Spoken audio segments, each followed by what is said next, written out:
Good morning to all of you. Today I am going to start with the next topic of chapter respiratory system.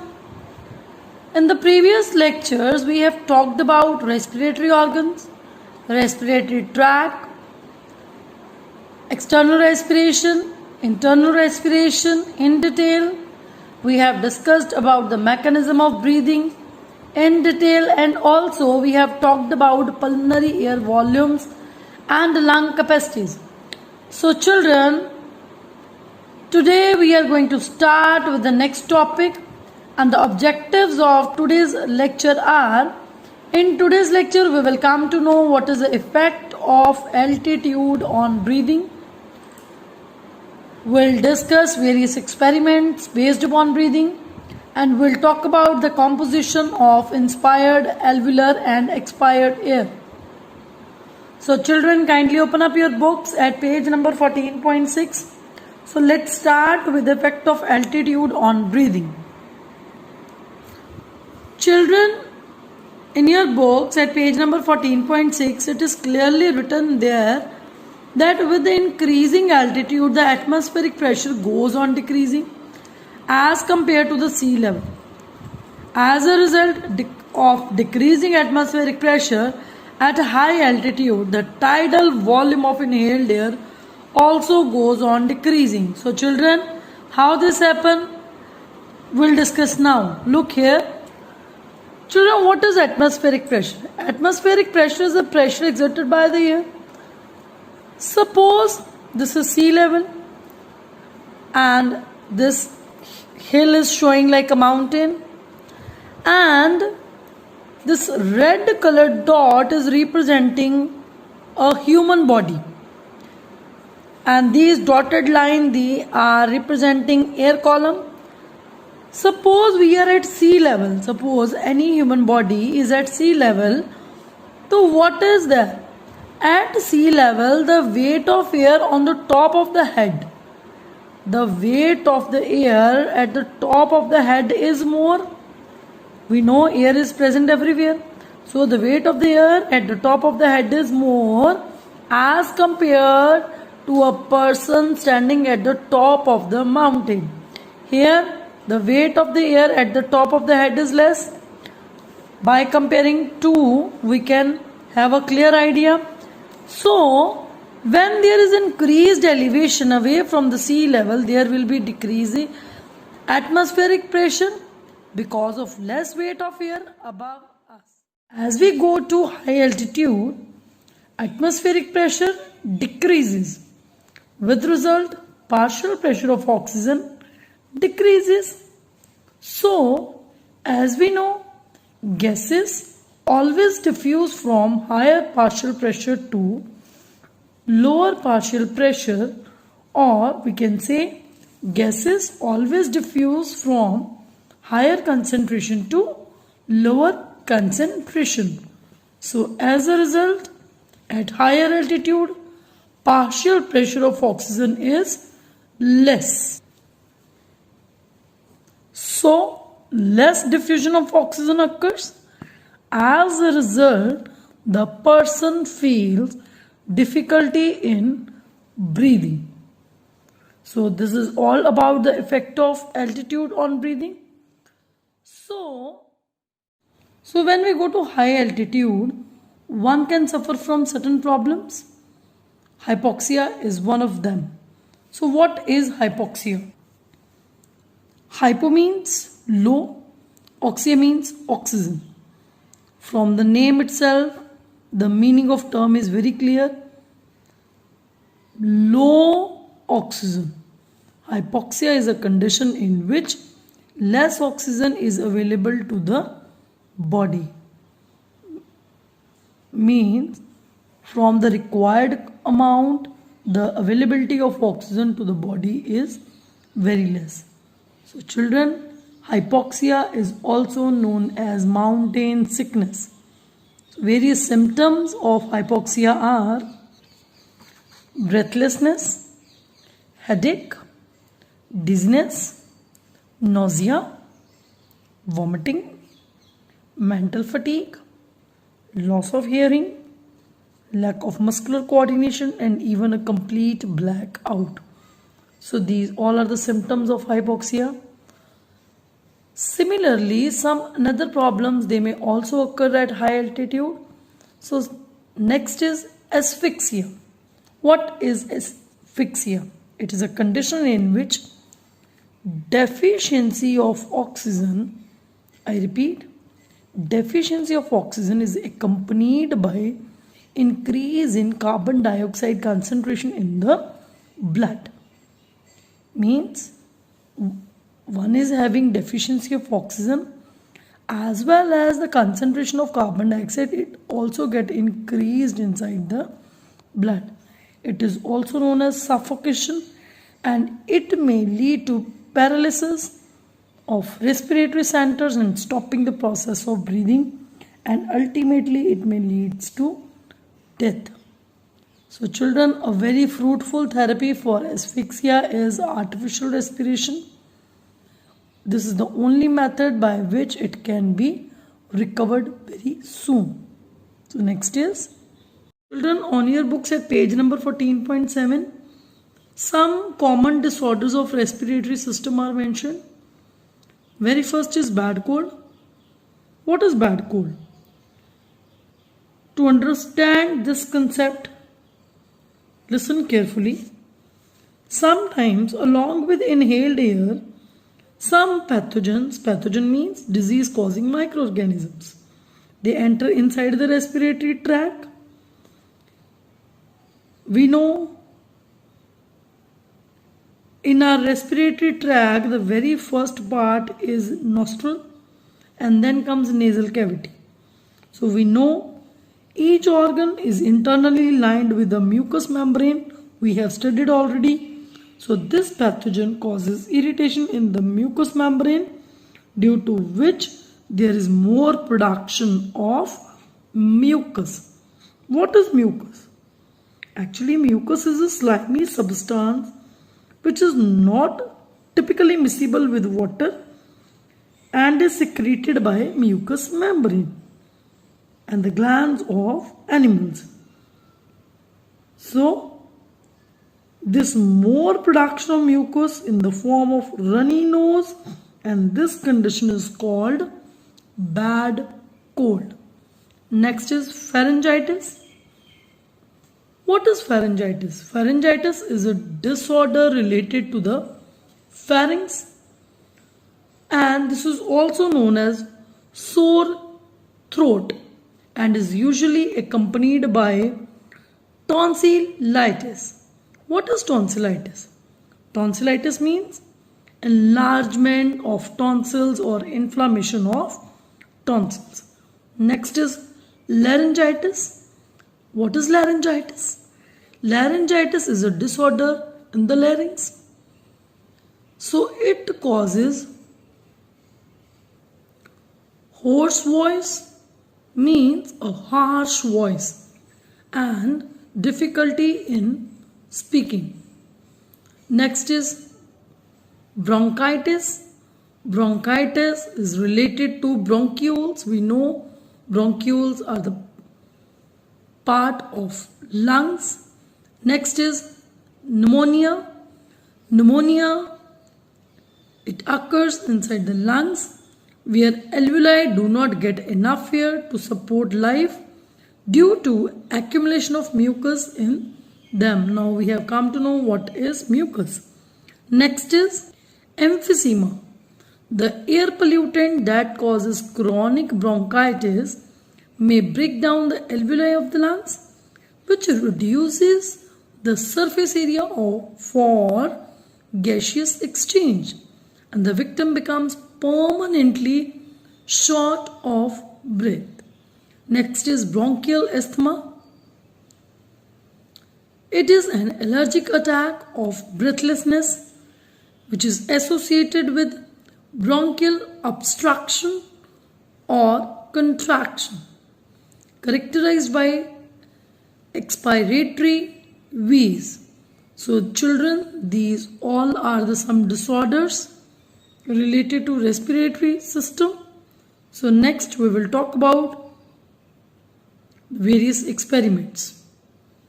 So children, the first experiment is to demonstrate the role of diaphragm in breathing. So children, to make this experiment more clear, I have prepared an experimental setup at home to make the concept more clear. Now look here. So children, this is the experimental setup which I have made. So this bottle is representing the thoracic cavity.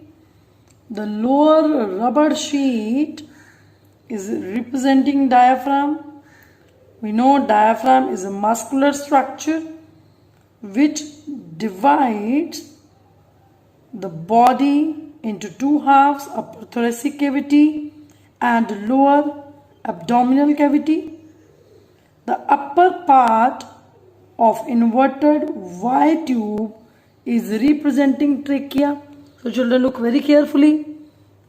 I have made the straw and this is an inverted Y tube, and the upper part of this inverted Y tube is representing trachea, and the lower two ends or two tubes are called bronchi. These lower two tubes are called bronchi. Individually we call it bronchus. As there is a pair, we call it bronchi. So balloons, they are representing the lungs. Children, we have already studied bronchus. When it enters into the lungs, it gets branched into alveolus, and alveolus, they are having small air sacs called alveoli. When we pull the rubber sheet, you are watching that balloons, they are inflated, because this act increases the volume of jar, hence pressure decreases. In this state, the atmospheric air, which is at higher pressure as compared to the bell jar, it rushes into the balloon through the Y tube. Here I have used a word bell jar. Bell jar means this plastic bottle which is representing the thoracic cavity. But when the rubber sheet is pushed upward, the volume of bell jar, it decreases, means the volume of thoracic cavity, it decreases. Hence, the pressure increases. Because of increased pressure in the thoracic cavity as compared to the atmospheric pressure, air from the balloon, means air from the lungs, it rushes outside and the balloons get deflated, means the lungs get deflated. Similarly, exactly similar is the act of breathing, in which volume of thoracic cavity is decreased and increased alternatively, resulting in inspiration and expiration. So children, next experiment is to demonstrate that expired air contains more carbon dioxide than inspired air. So children, to make this concept more clear, again I am going to perform an experiment. So look here. So children, for this experiment we need calcium hydroxide slime and water and a straw. So children, what we will do, when this calcium hydroxide slime, when it get mixed with water, it forms lime water. So children, I am going to add water in it. Look here.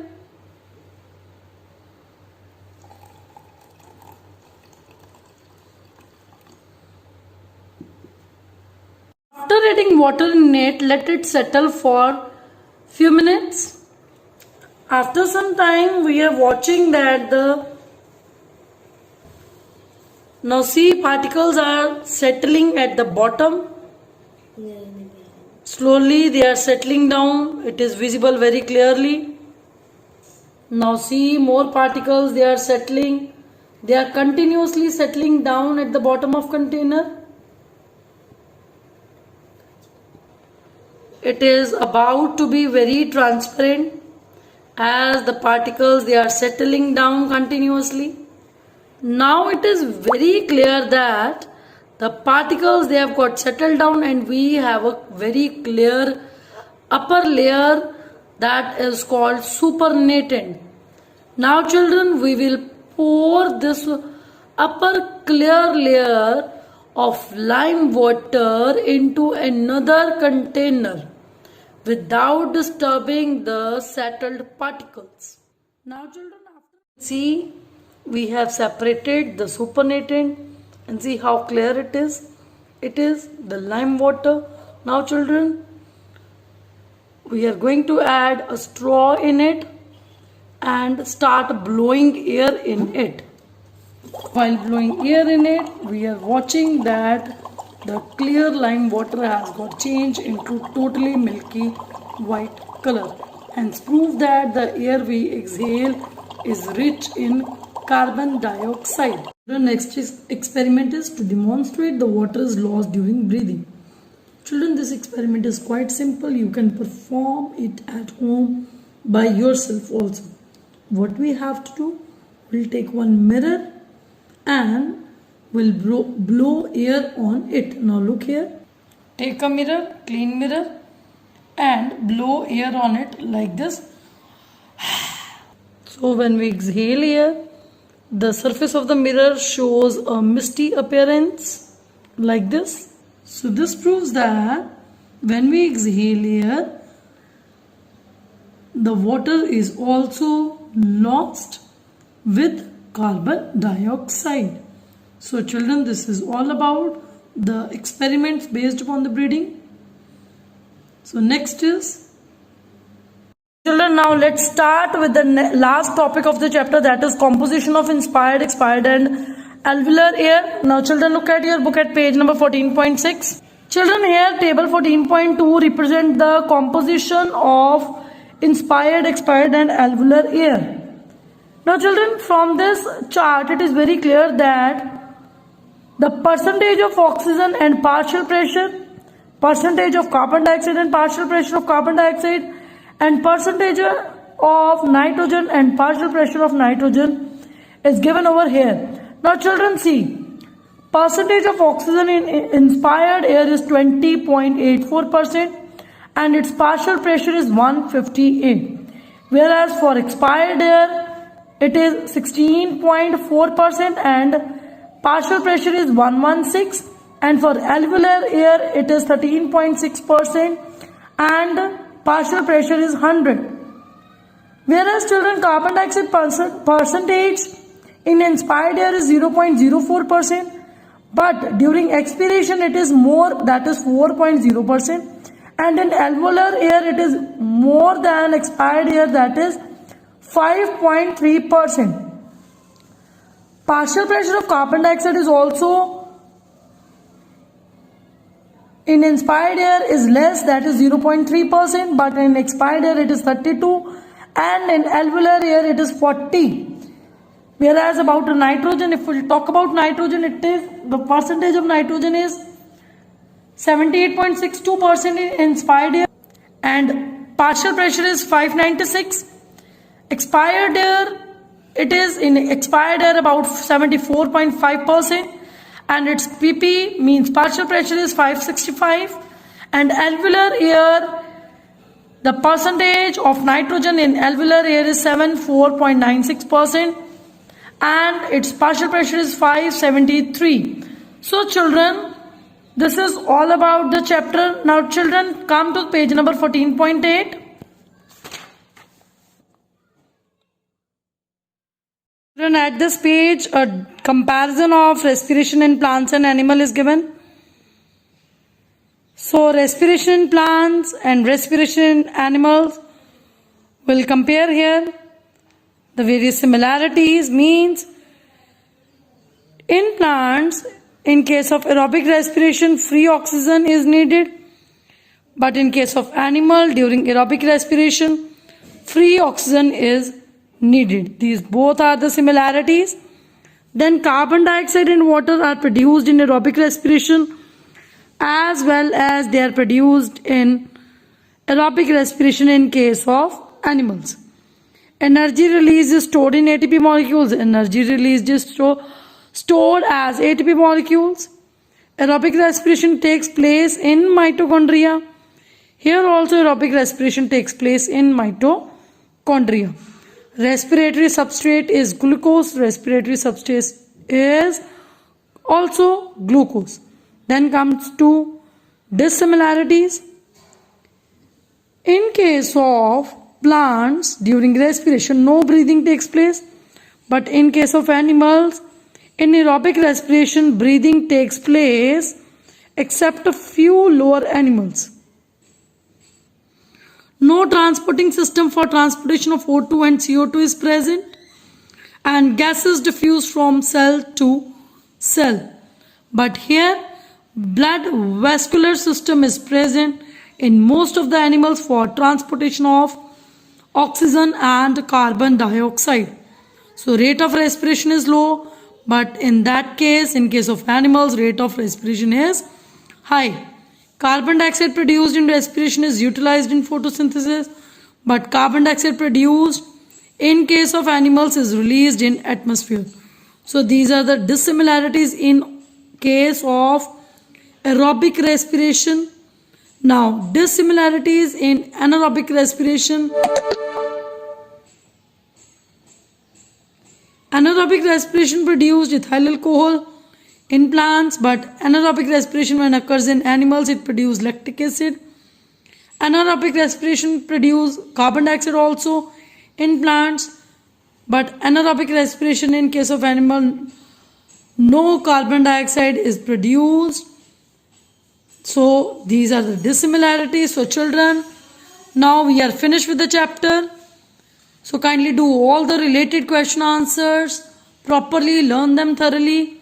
Mark the questions on the book, write terms, write differences and reasoning question on the copy.